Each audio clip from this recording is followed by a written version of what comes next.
Welcome to the Grey Eye and Disability Arts Online podcast, bringing together thoughtful discussion and debate. This month's topic is on disability and comedy. Nickie Miles-Wildin talks to playwright, comedian and performance poet Jackie Hagan. This podcast contains strong language throughout.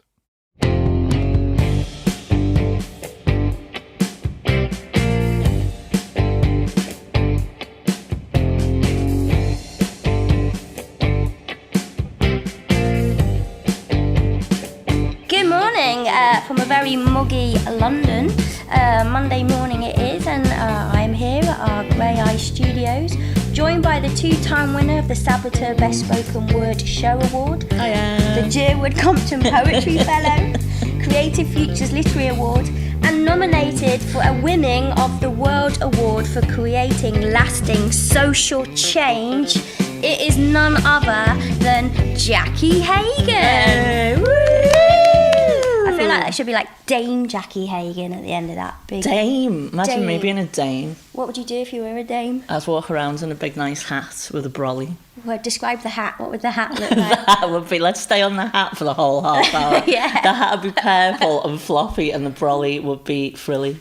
Nice. Lovely. And that's all you'd wear? And that's all it's there, yeah. Because I'm a dame, don't you know? She's also been called a wicked backstreet wit by the Herald. Do you think they mean wicked like nasty or wicked as in, I can't imagine the Herald being like fat, sick. Wicked. Wicked. Wicked. Well, probably with the hat and the bully. Yeah. So, yeah, Jackie Hagan, who has a kind of a long career with Grey Eye, like a long relationship. You were on it started a while ago, didn't it? Yeah, and you know, like everyone associated Grey Eye, you're still here. Yeah. And you're on our year 2 Right to Play. Aye. Which you said you were the first lot that we worked with outside London, and we were fucking chaos. Yeah. Were you going to reword that then? I was thinking about it, yeah, but I just thought it was best face. to let you do it. So Jackie, what was it like being on Right to Play? Well, I didn't know what it was. Like, I just had my leg off, and so I was full of morphine and trauma. And everyone in the world's like, as soon as you have your leg off, everyone's like, go for this thing because it's disabled and you're disabled. So then I went for it, and then I was like, what's going on? Mm-hmm. And did you ever see yourself as a playwright? Had you written plays before? What was the focus before that? I'd written a play in school where it was like a little competition. And it had to be about bullying, and at the end the bully hung himself. That's sort of like a kid's play, but that was all. I'd been a poet for ages, but like playwriting felt a little bit la-di-da, you know, like a bit. It wasn't very council estate for me, so I wasn't that sure about it. Okay. And then it was doing it, so you crack on, don't you? Yeah, get on and do it. And was it through that kind of Right to Play that Cosmic Scallies came about? Or was that a separate sort of idea? No, that was, well, they made me do it. Okay. Yeah, we got the whip out, like, right, Hagan, right. Because that's what we do here. Yeah, it was homework, and they said, write a play, and I didn't really know what that meant. So I sort of wrote a thing, and they were like, that's not really a play. So I kept going and kept doing it, and then eventually it was Cosmic Scallies. Brilliant. And that was Grey Eye and Royal Exchange Theatre sort of co-pro, directed by Amit Sharma, and that was taken up to the Edinburgh Fringe as part of like the Northern Stage collaboration season, wasn't it? Yeah. And it had got great reviews and great audiences. Thingy liked it, didn't she? What was her name? Emma Thompson. She's a fan.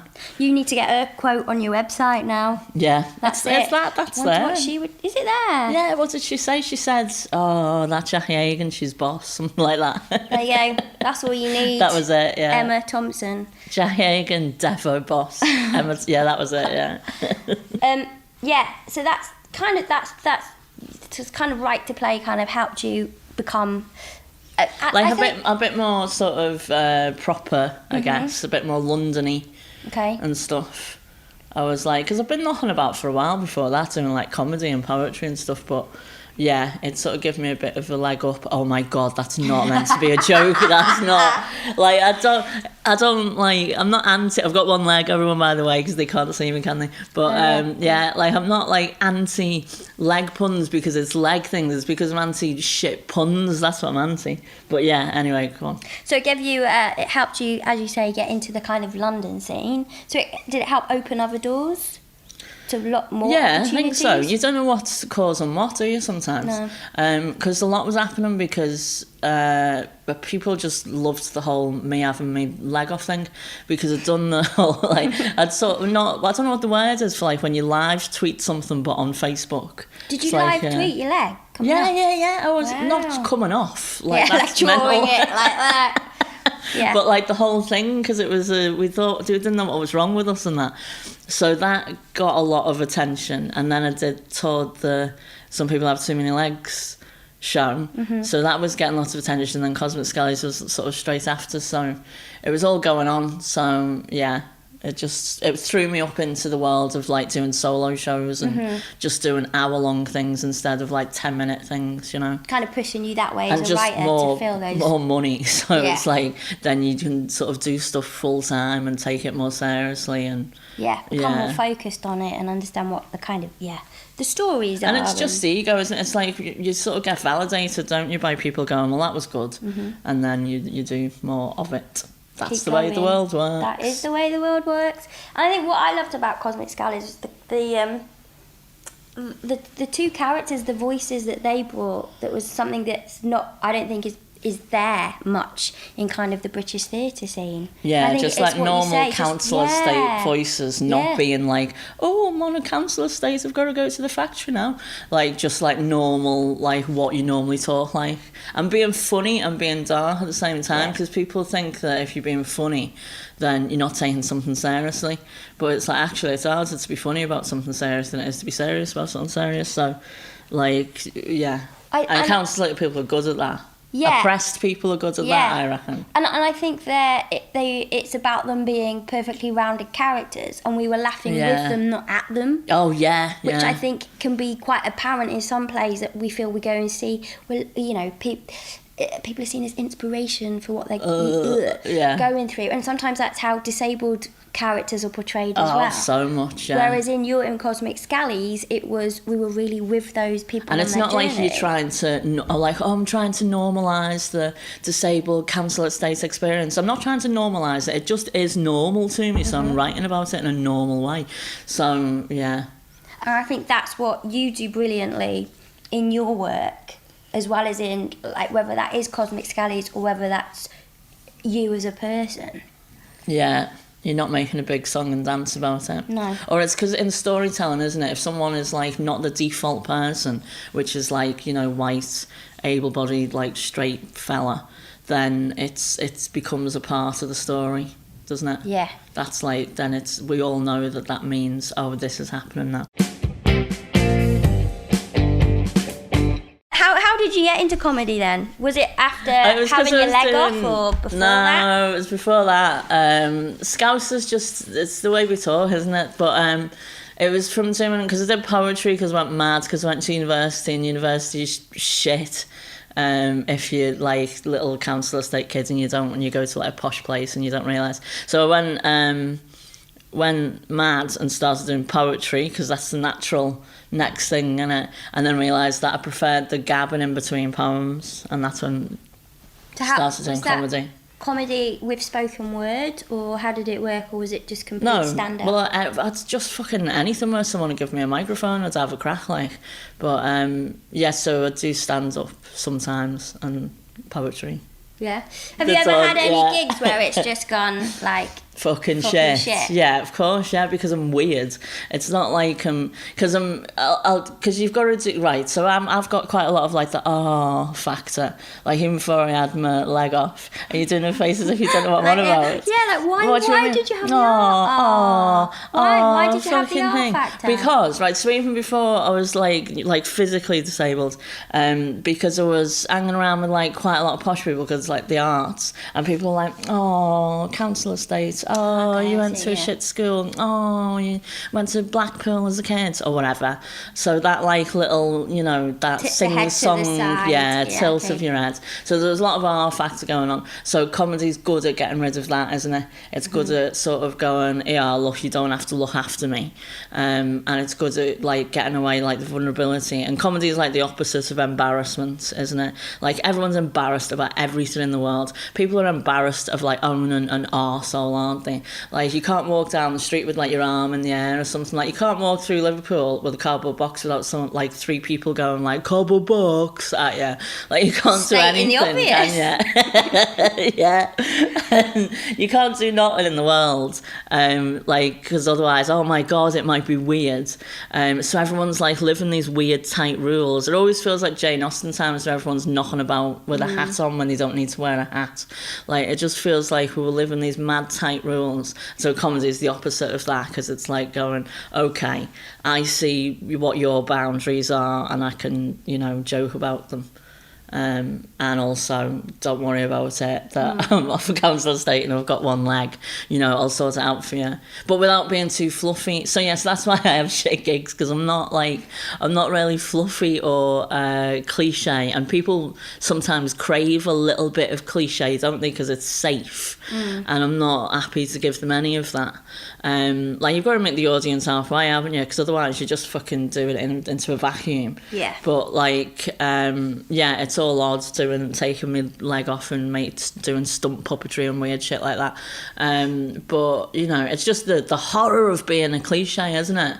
So yeah, in answer to that, yes, I have had shit gigs. I want to go back to stunt puppetry. Yeah. So you do that during your gigs? Is that when the gigs, Just do you feel like felt- the gigs are going bad, or you just do it anyway? It just felt like the natural thing to do as soon as I got a stump. When the gigs are going bad, you pull the stump puppetry Here's out. my little puppet! Do you know what? Yeah, I really do. Yeah. Sometimes I do it like quite, you know, poetically, and it's like everyone's all, you know, inspired. And then sometimes I do it in like a rough sort of working man's club in a very different tone, but it still works, doesn't it, because you're fucking making a stump talk, so it's funny. So it's sort of normalising something, but in a weird way, in a way that's like authentic to me, and it's good. And you can, you know, give prizes, celebrity stumps, you can play a game, and like, yeah, give away how free does- Bentos pies. So how do you play celebrity stump? Do people have to guess which celebrity the stump Yeah. belongs to? Do you have pictures, or No. how do you do it? My stump dressed up. My stump's got like a it didn't heal properly, and so it's got like what looks like a miserable gob on it. So I dress it up as different celebrities. You guess the celebrity. If you get it right, you get a free Bentos pie. If you're a fucking vegan, then I've got a vegan option because I've given in to peer pressure from doing You stuff are in London. prepared. So what are your hour-long shows? What ones are have they? Yeah. So the first one was that some people have too many legs. So that was about, like, I wrote that when a lot of the stuff that I've done, I haven't known what's going on, and I've just cracked on and gone, all right, yeah. Like I won this commission. I didn't really know much about what solo shows were. And I was going to do this show about like not being a proper person, because I'm not, you know what I mean. And so I was going to get like each audience to say like something I could do to, you know, like go and get my teeth fixed or stop smoking, learn to swim, whatever the fuck. But then all of a sudden I was in the hospital having my leg off, so I wrote the leg show instead. Some people have too many legs, and that was like a bit fluffy though. It was like I didn't even know about disability art scene, didn't have a clue. I was just like, right, well, this is a spectacle, let's write about this. And so it was just, I mean, it wasn't that fluffy. I've read it back and I'm like, actually, it's a bit hard-ash, you know. It was like for 13 and up, and I was giving them quite a lot to deal with. But it was like, oh, where's the amputation scene? So let's have some bubbles and a fucking unicorn and all that. And afterwards I was a bit like, oh yeah, let's stop being such a, you know, stop trying to make disability so lovely for the, you know, the nice people. And so the next show was less nice and was like more, not like kicking off or nothing, but just like this voice instead of this voice, you know. What was that show called? So that's the one. I'm still touring it now. This is not a safe space, and that's about like disability in class. And it's it's like Benefit Street and fucking Undateables and all that sort of shite. You know, like I started looking out. Like once I'd gone like, oh fucking hell, I'm disabled actually. This is really happening. I was like, right, let's have a look on telly to see like what disabled people are like. And it's like you're allowed to be a villain. Like do you know Darth Vader's got no legs? Really? Yes. Okay. I haven't seen it. Ewan McGregor cut them off. But yeah, so you can be like a villain, can't you? Or you can be a Paralympian, or you can be crying into your own grayscale face. So I was like, I can't be any of that. I'm too nice to be a villain. Like I'm too fucking like I'm not. You're not Darth Vader. I'm not a Paralympian. That. I'm not about to do any PE or like even walk. So I'm all about the Ubers. Like, I thought, well, that's all pissed me off. So let's do a show where I show disabled, like council estate people as real people who are, you know. It was just sort of the same aim, isn't it, as Cosmic Scallies, I guess, but more pointed because I started looking at the world and going like, well, this is all fucked, and what's been the reaction to but that? it's still comedy actually, but it's just angry comedy. But it works better now because everyone's like worried, aren't they? So like frustration comedy at the moment just like chimes a bit better because everyone's frustrated. You know, so it's not so much like Jack D getting a cob on about a fucking Mars bar rapper. It's like, look at the state of the world, and everyone's like, yeah, we're worried as well. So, and that it's like, because comedy's like you build up the tension and you break the tension, don't you? But the tension's already there, like in the world. So you know. So going back on that, you talk about you had not really any experience of disability arts. How did you get into disability art scene? Just making that leap, because I think it's always an interesting one when you do become disabled, to kind of finding other people, finding your tribe in a weird way. Yeah. Do you know what I mean? To then realising there is a scene and that scene has gone on for years. Yeah. How do I find my place in that? And it's nice finding out the history, isn't it? Yeah. Like, stand it's on the the same shoulders of as giants. Yeah, exactly. Yeah. It's the same as like when you find out your queer history and stuff, isn't it, as a kid and all that. Yeah, so how did it find out? Everyone just started bombarding me as soon as I had my leg off. You like art, you're disabled, here's some information. When you say everyone, is that like mates or people that you'd work with? No, because I'd live Facebooked it. Okay. The world was talking to me. Okay. Then I was suddenly carrying on these conversations with like thousands of people. And yeah, so everyone was sort of bombarding me with that, and I was a bit like, I just want to do my own thing, you know, but, you know, always wanting to usurp expectations. But I think it's interesting, it's that coming to terms with being disabled. It's one being scared of being a token, isn't it? Because there's a lot of it about, especially when you haven't seen much art stuff. So it's like you see telly and it's like a fucking I don't belong like there. an amputee. Yeah, you don't want to be an amputee getting up in an advert for perfume or something. Yeah. Like so, yeah. So I didn't want to be any of them things. So yeah, you've got to go through that and figure out a way of making things funny without people laughing at you. Which is hard, it's, you know, so only very incredibly clever people like us can do it. I think so, indeed. And I think the whole thing sometimes making disability funny as well. Yeah, it's dodgy, like it's never and two you've got to things be, where you've you got to... think two things will go together. Well, you do if you're disabled. Yeah. But you kind of wonder how the kind of non-disabled world will ever view that. Yeah. And it's always like, what audience are you talking to? Mm-hmm. Like, because with the Safe Space show, it's like sometimes I've got, because you do it all over, don't you? So sometimes you've got like a load of like able-bodied, like middle-class people in. So when you're talking to them, it's like you're saying the same fucking words, but you're just saying it in a very different way, and things get different laughs. And then it's easy when you know that when you're there, like you're waiting, you know, everyone's coming in, and you hear some wheelchairs, you just go, oh, this is going to be good. It's going to be fine. Everyone will get what I'm on about, and it'll be bolstering. And people are like, well, you're preaching to the converted. Yeah, good. Like, that's, you know, you need that. And like that happens in poetry quite a lot, because you need to bolster people, because life's hard enough, isn't it? So I think all that, that's good. But that's interesting, isn't it? Where people go, oh, you're preaching to the converted. You could say that about any comedian that gets up on stage, you know, Sarah Millican or whatever. You know, talking to a room full of women about, you know, Yeah. being a bit overweight or whatever. Eating trifle with your hands in the Yeah, car. do you know what I mean? And it's amazing because it's a release for everyone to go, you know, oh, I thought that was just me that did that. Yeah, yeah. And I think where are our big disabled comedians that are there on stage going, this is how life is, and we all recognise that. Yeah. And in a way have a permission to laugh about it as well. Yeah, but as soon as you're disabled or as soon as you whatever like thing it is, when you get on stage and people are like, oh, straight away, oh, it's a woman or wherever Yeah. you are, you're suddenly in charge of the whole world. You've suddenly got to change the world, haven't you, rather than just be funny. So that kind of, when in the early days when I was like, oh, I'm not going to talk about having one leg, like that sort of, it was too much pressure. And I was like, I don't know what I'm on about. So shut Too up. much pressure Whereas to not now I talk feel like I do know what Yeah. I'm on about. Too much pressure to not talk about. Too much pressure to save the world. And we've worked together. Yeah. Let's talk about how that came about. Contact Oh, commission did you. it come about? Yeah. Because you're Manchester based now, aren't you? I now live in Pobble on the Mould.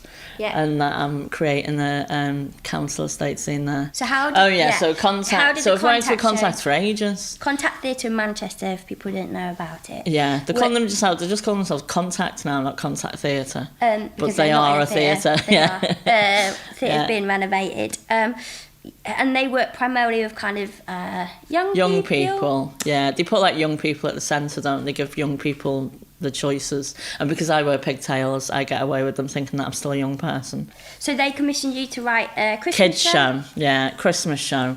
And I was like, yeah, I'll do a Christmas show, because they wanted it to be like not too, you know, piously arty. They wanted it to be like quite, I don't know, you know, I've got a Gogglebox vibe, haven't I? Yeah. I've got a Coronation Street vibe.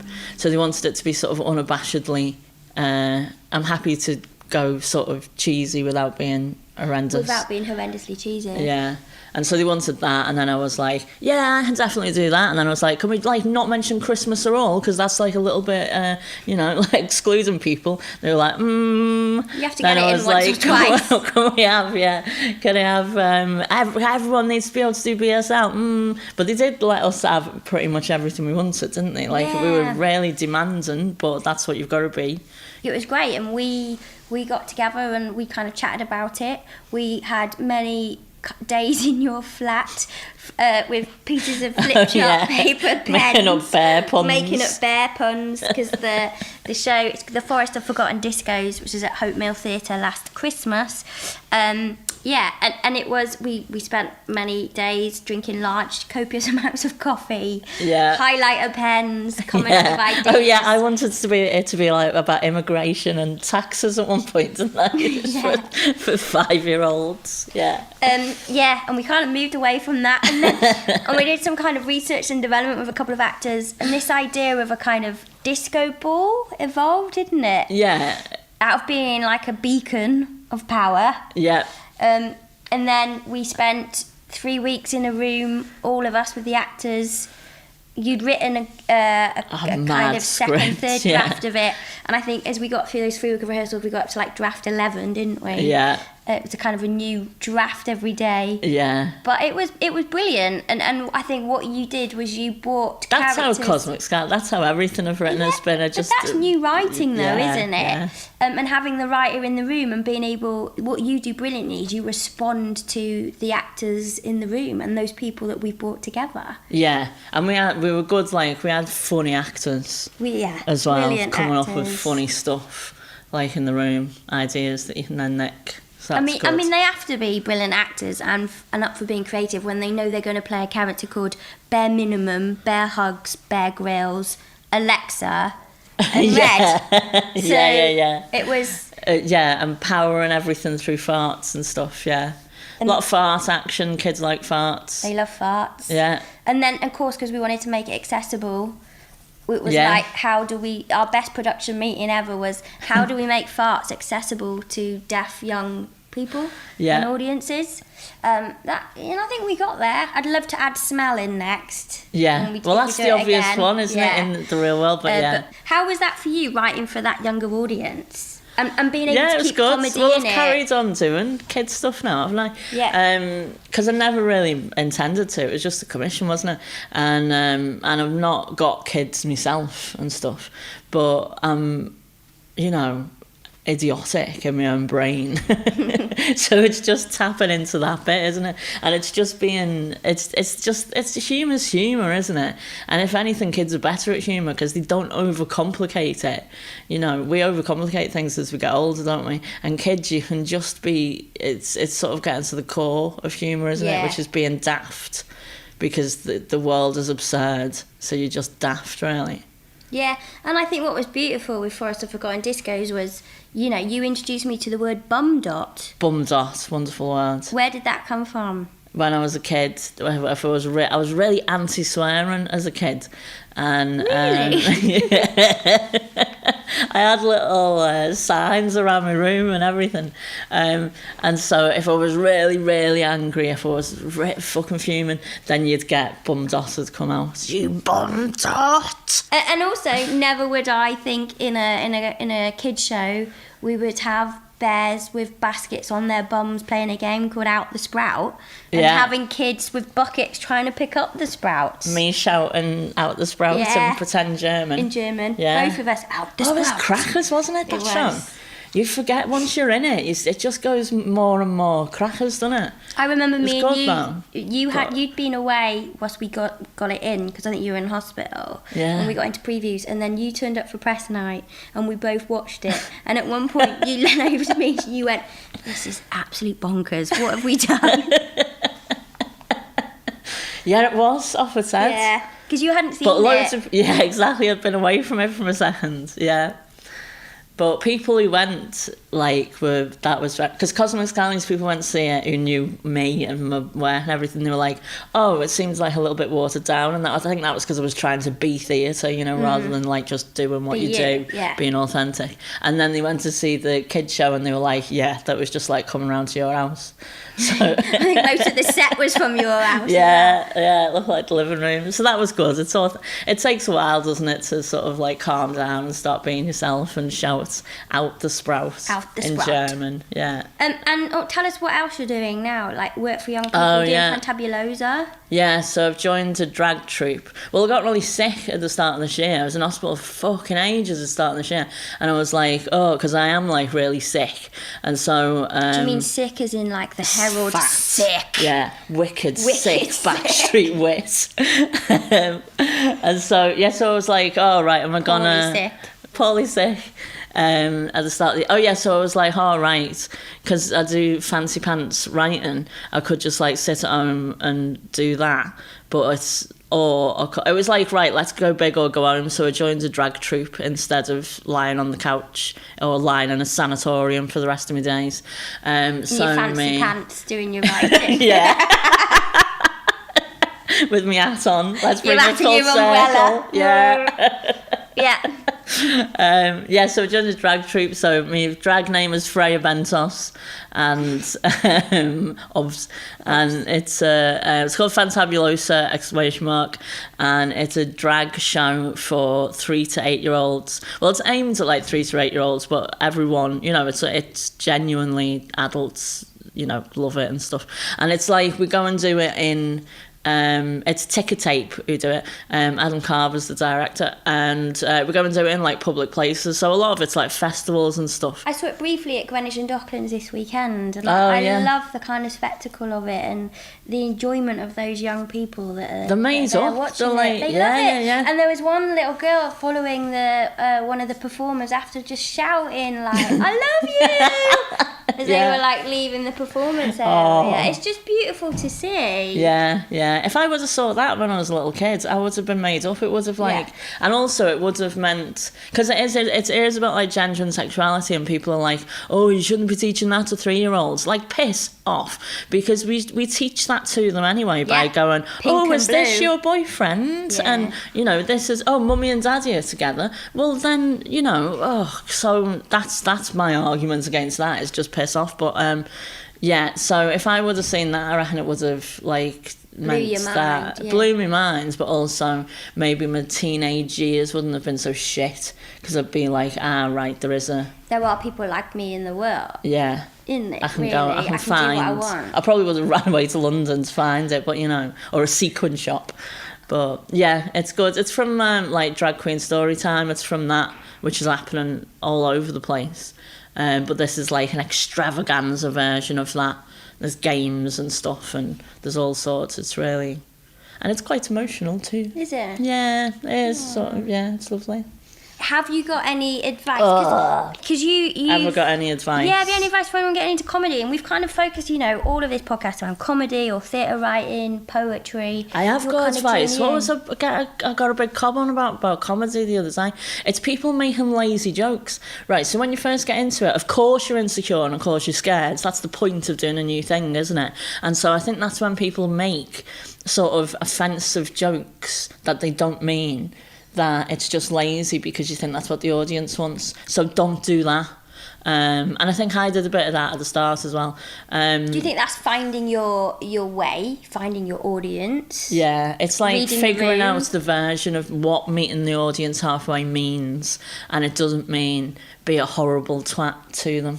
Or just think about the fact that you have got, even if there's only 10 people in the room, you have got a platform, and you are like, just sit down and think about it a bit, and get your stump out because everyone loves it. Everyone loves a stump. Everyone loves a stump. Yeah.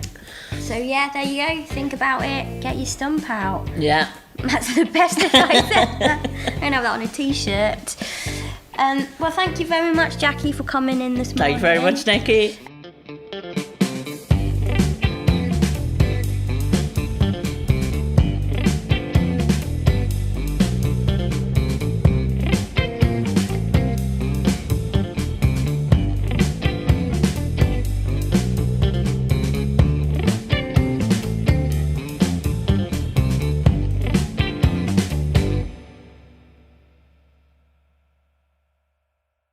Visit greyeye.org and disabilityarts.online for details of productions, events, interviews, opinions, reviews, and learning opportunities.